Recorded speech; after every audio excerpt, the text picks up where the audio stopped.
Meus amados e queridos irmãos, a paz do Senhor.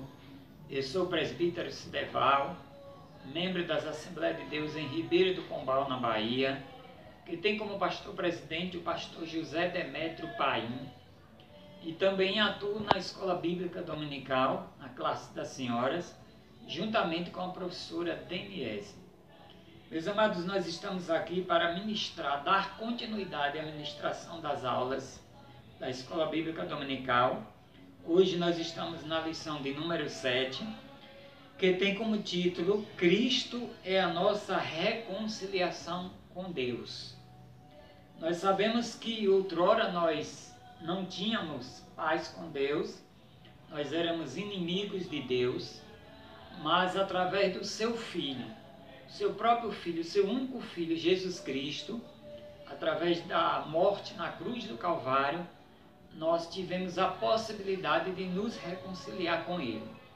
E não só isso, a reconciliação entre povos, que nós vamos estudar nessa lição, que povos eram esses e como é que foi realizada essa reconciliação.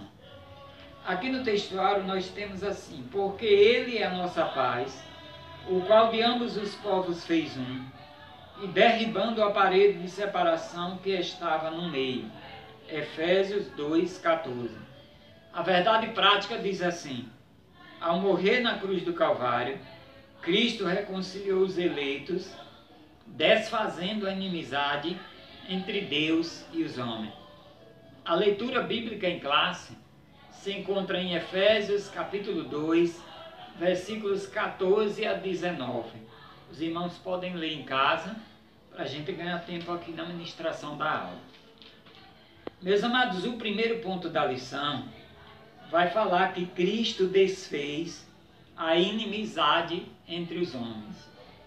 Que inimizade era essa? Que homens eram esses? Existia dois tipos de povos na época: os judeus e os gentios. Quem eram os judeus? Os judeus eram os israelitas. Os gentios eram todos os povos que não eram judeus. Todas as nações que não eram judeus eram considerados gentios, outros povos. Então existia uma inimizade entre eles. E aqui no primeiro ponto da lição a gente vai falar dessa parede de separação entre eles, entre esses homens. Que parede era essa? Na verdade era uma parede física, era uma barreira física, uma barreira literal. O que acontecia?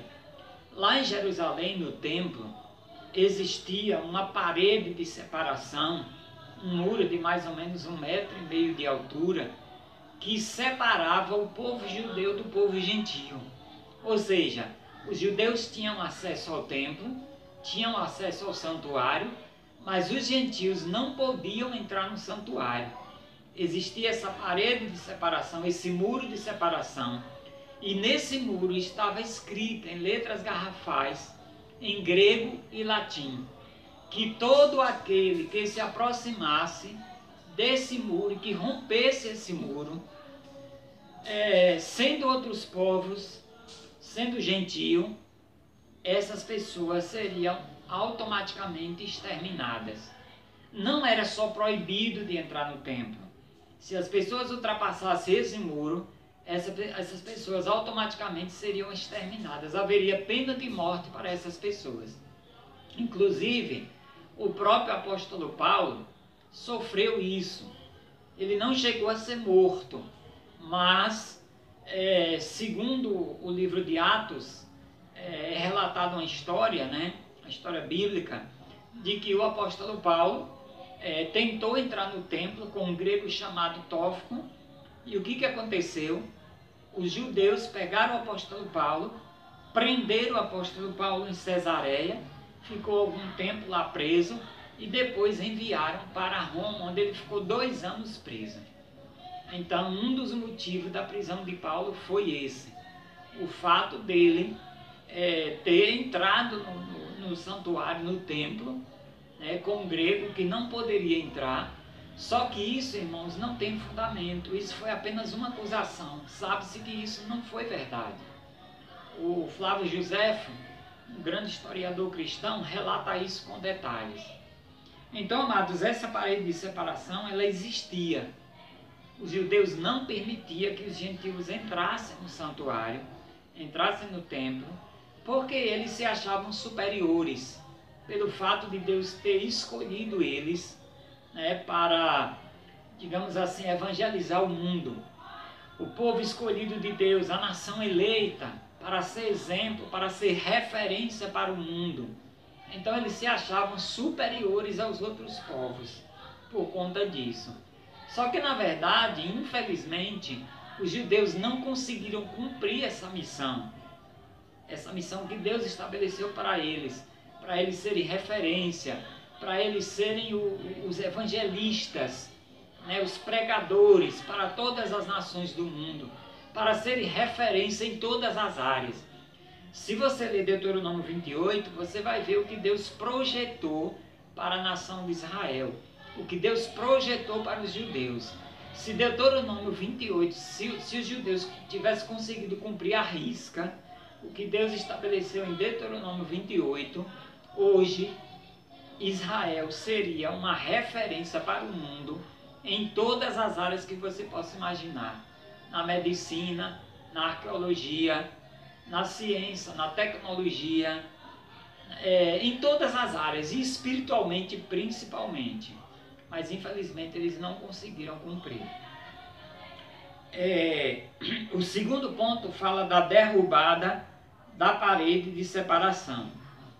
O apóstolo declara que em Cristo foi derrubada a parede de separação, que estava no meio. Essa barreira era tanto literal como espiritual, mas por mérito da cruz de Cristo, a divisória foi rompida. Assim não somos mais forasteiros, mas somos da família de Deus. Temos acesso à presença do Pai. E pelo sangue de Cristo, temos livre entrada no santuário de Deus. Então, amados, quem derrubou essa parede de separação? O Senhor Jesus Cristo. Através do seu sacrifício vicário, na cruz do Calvário, Jesus Cristo derrubou essa parede de separação. Não só a parede física, mas a parede espiritual. Por quê? Porque outrora nós não tínhamos acesso direto a Deus. Mas Jesus Cristo rasgou esse véu de alto a baixo. E essa parede foi derrubada. Hoje, espiritualmente falando, nós gentios, nós temos acesso direto a Deus. Antigamente, naquela época, os judeus tinham acesso a Deus através dos sacerdotes, né? Principalmente quando eles pecavam, levavam seus animais para serem sacrificados, né? Oferecendo a Deus sacrifício para obterem perdão de pecados. Hoje, nem judeus, nem gentios precisam disso. Hoje nós temos acesso direto a Deus através do nosso Senhor Jesus Cristo, porque Jesus foi o único sacrifício para toda a humanidade e para toda a eternidade. Não é necessário mais sacrificar nenhum animal, porque Jesus Cristo cumpriu este princípio, cumpriu esta determinação de Deus, cumpriu esse propósito de Deus, a nossa libertação, a derrubada desse muro de separação que nos tornava inimigo de Deus. E hoje nós temos acesso a Deus sem necessidade sequer de entrar num templo. Você pode na sua casa falar com Deus, você pode na rua falar com Deus, aonde você estiver falar com Deus. Não é necessário mais entrar num templo. É óbvio que isso não dá respaldo para as pessoas deixarem de congregar, porque congregar é bíblico. Mas o acesso a Deus pode ser qualquer hora e em qualquer lugar. E quem permitiu esse acesso foi o Senhor Jesus Cristo, através do sacrifício na cruz do Calvário. O terceiro ponto fala o conceito da lei dos mandamentos.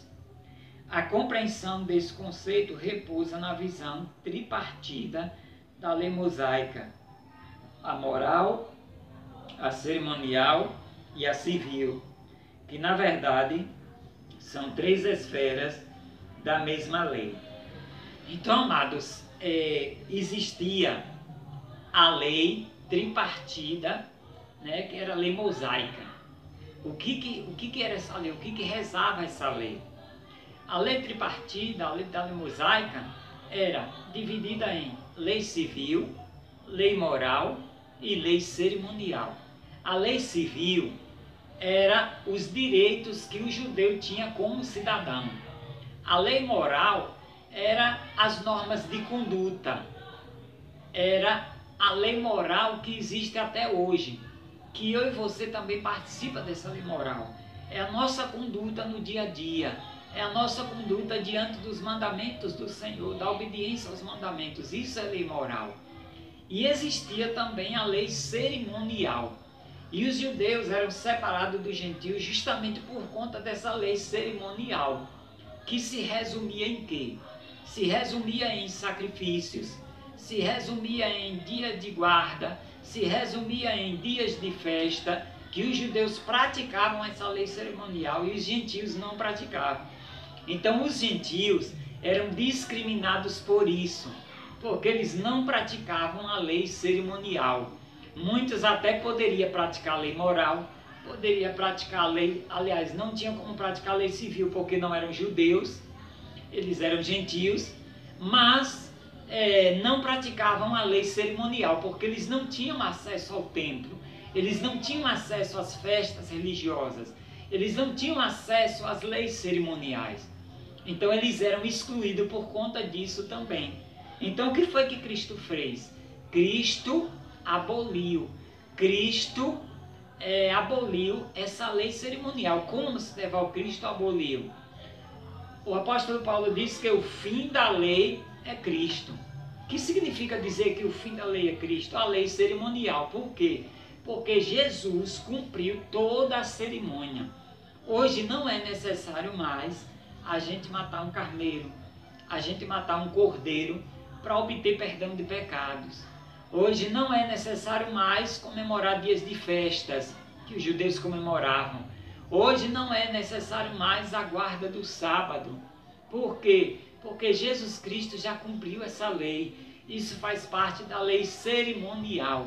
E a lei cerimonial se cumpriu em Cristo, porque o fim da lei é Cristo. Que lei é essa? A lei cerimonial. Então não é mais necessário o cumprimento dessa lei. Então judeus e gentios hoje estão em pé de igualdade, estão equiparados espiritualmente. Os mesmos direitos que os judeus têm, os gentios também têm. Por conta de quê? Por conta do sacrifício de Cristo. Porque Cristo cumpriu a lei cerimonial que eu, gentio, deveria cumprir. Então Cristo cumpriu tanto pelos judeus quanto pelos gentios.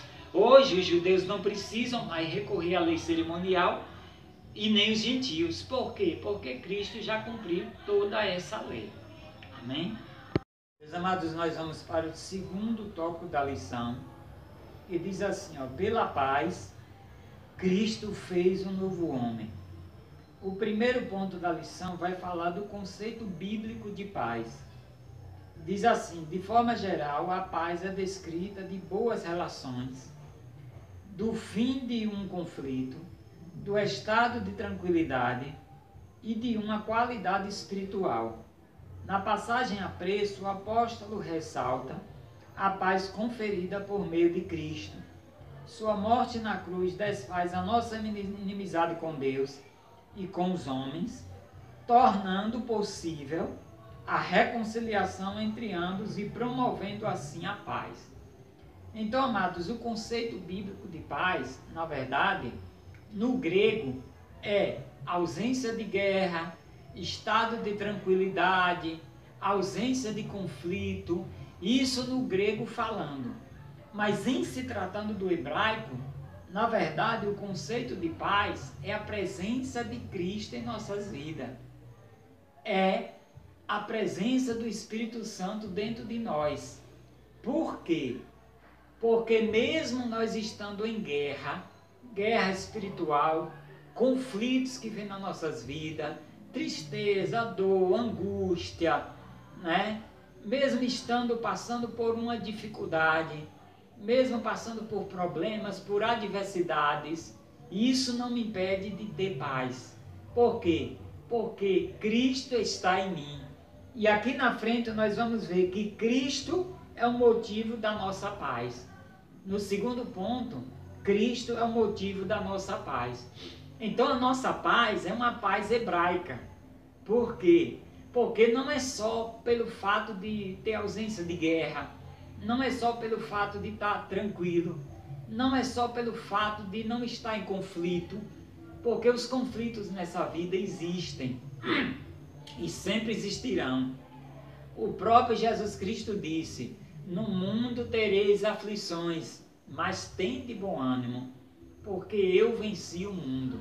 Em outras palavras, ele está dizendo: se eu estou em vocês, não precisam ficar ansiosos, não precisam ficar preocupados, não precisam se desesperar, porque eu sou a vossa paz.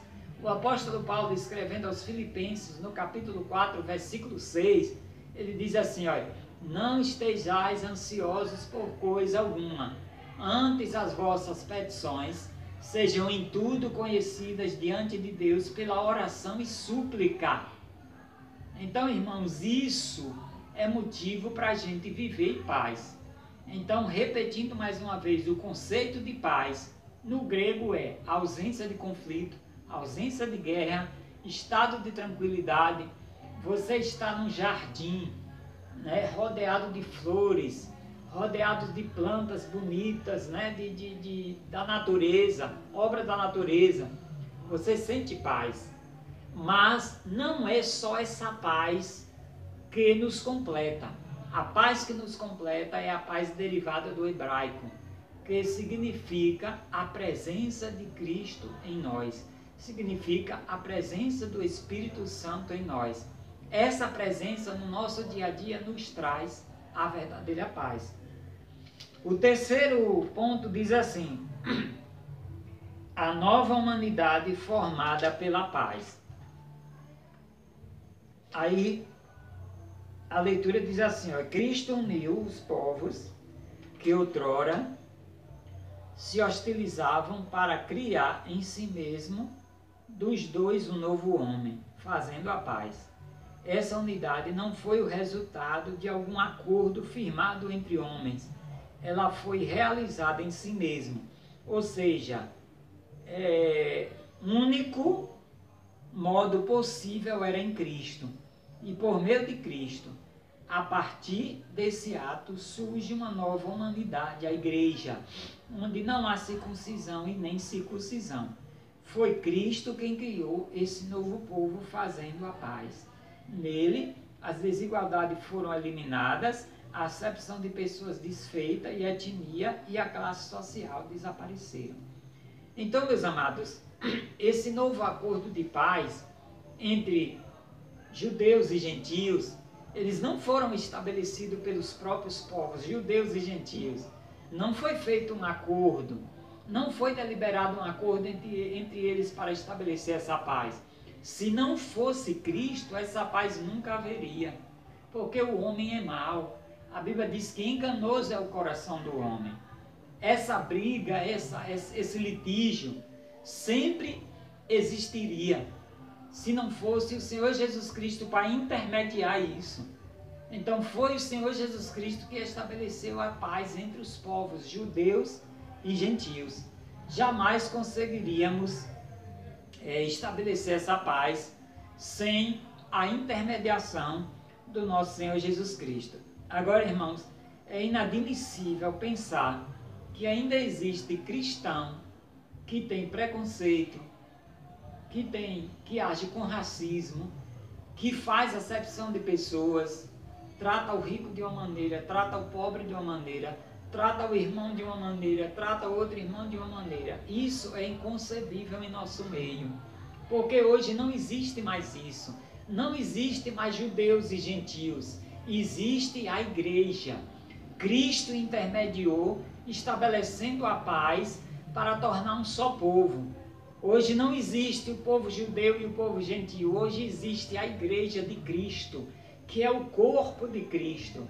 Ela está relacionada a Cristo, ela está unida a Cristo, unida à videira. Então todos nós somos um hoje, negros, brancos, pobres e ricos, milionários,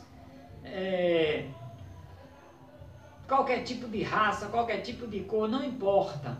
Todos nós hoje somos um em Cristo Jesus.